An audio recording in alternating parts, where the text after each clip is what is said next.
एक समय की बात है। एक छोटे से गांव में धन राजा नाम की एक बूढ़ी औरत रहती थी। धन राजा ने गांव के पास एक छोटी सी दुकान खोली थी। वहां वहां मिठाइयाँ और नमकीन बेचती थी। लेकिन वाह, बहुत चालाक और लालची थी। गांव के लोग उसके इसी स्वभाव की वजह से उसकी दुकान पर जाने से सब डरते थे। वह बहुत ज्यादा पैसा लेती थी और सभी को ठगती थी। उसकी दुकान पर गांव का एक आदमी डरते डरते आता है और कहता है, और अम्मा, मुझे एक पाव मिठाई दे दो अम्मा। धन राजा मिठाई तौलकर ग्राहक को दे देती है। तुमने मिठाई का दाम तो पूरा लिया, लेकिन मिठाई तो कम है माँ। अरे ज्यादा बात मत कर, लेना है तो ले वरना आगे बढ़ो। और ग्राहक नाराज होकर चला जाता है। बुढ़िया पैसे गिनाने लगती है और खुश हो जाती है। लालच से ही धन बढ़ता है, मूर्ख लोग समझते नहीं हैं। वाह, ऐसे ही लोगों को ठग कर खूब पैसा कमाती थी। और इधर गांव में एक साधु आता है। वाह, ऐसे चलते बहुत थक गया था। उसे भूख लगी थी। तभी वह धन राजा के ढाबे के पास पहुंचता है। बहुत भूख लगी है, कुछ खाने को दोगी क्या?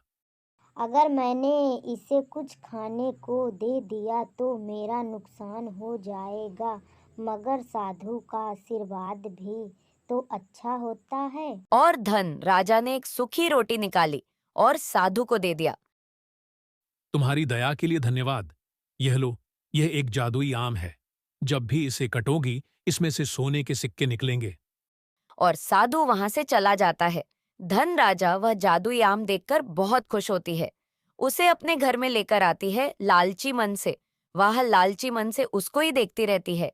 अगर मैं इसे थोड़ा थोड़ा काटूंगी तो इसमें से मुझे हमेशा सोना मिलता रहेगा। आम का छोटा एक छोटा सा टुकड़ा काटती है और सच में सोने के सिक्के गिरने लगते हैं।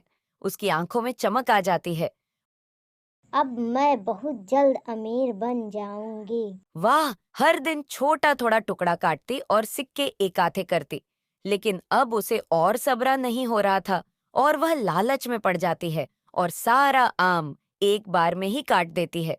अचानक से उसके सारे सिक्के गायब हो जाते हैं और वह रोने लगती है। गांव के लोग उसकी हालत देखकर हंसने लगते हैं। तभी एक बुजुर्ग आता है और कहता है कि लालच करने वाला कभी सुखी नहीं रहता। संतोष सबसे बड़ा धन है। बुधिया को अपनी गलती समझ में आती है। लेकिन अब बहुत देर हो चुकी थी। इस कहानी से हमें यह सीख मिलती है कि लालच का नतीजा हमेशा बुरा होता है। हमें संतोष और ईमानदारी से जीना चाहिए। कृपया लाइक, शेयर और सब्सक्राइब करें।